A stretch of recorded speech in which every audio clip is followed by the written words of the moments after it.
তৃণমূলের 500 ভোটার অধীর চৌধুরীর হাত ধরে কংগ্রেসে যোগদান, অর্থাৎ কংগ্রেসের প্রার্থীকে সঙ্গে নিয়েই রীতিমতো একটা কর্মী সভায় ভোকাল টনিক দিলেন কংগ্রেসের বহরমপুরের প্রার্থী অধীর চৌধুরী। বেলডাঙ্গায় শাহরুদ্দিন কংগ্রেসের প্রার্থী। তবে আপনারা বুঝতেই পারছেন যে বেলডাঙ্গাতে ফের কিন্তু তৃণমূলের একটা বড় ধস।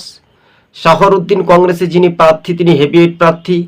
গতকাল যে নির্বাচনী রোড শো ছিল এবং আজকে দলীয় কর্মী সভায় ফের কিন্তু তৃণমূল ছেড়ে যোগদানের কর্মসূচি আমরা দেখতে পাচ্ছি প্রতিনিয়ত। তাহলে তৃণমূলের যে অবস্থা, সেই অবস্থায় দূরবীন দিয়ে দেখতে হবে। নাড়ুগোপাল মুখার্জিরা বড় বড় লেকচার বা বড় বড় কথোপকথন বলছে, তারা নাকি কংগ্রেস নাকি 2 থেকে 3 পাবে, 1 পাবে অন্যান্যদের মধ্যে। তৃণমূল পার্টিকে বলে যায়, তৃণমূল মুর্শিদাবাদ থেকে হেরে গেল মানে বাংলা থেকে নিশ্চিতভাবে তারা ক্ষমতা দুর্বল হয়ে গেল। তাই অধীর চৌধুরীর শক্তি প্রয়োগ হলো। এবার বেলডাঙ্গাতে দাড়িপাল্লা কার ওজন বেশি বৃদ্ধি, এটাই শুধু সময়ের অপেক্ষা। তবে দর্শক বন্ধুগণ, সবুজবঙ্গ নিউজ চ্যানেলটি ভালো লাগলে শেয়ার করে পাশে থাকবেন। তৃণমূলের বড় ভাঙন, অহংকারের পতন ঘটছে মুর্শিদাবাদ জেলা।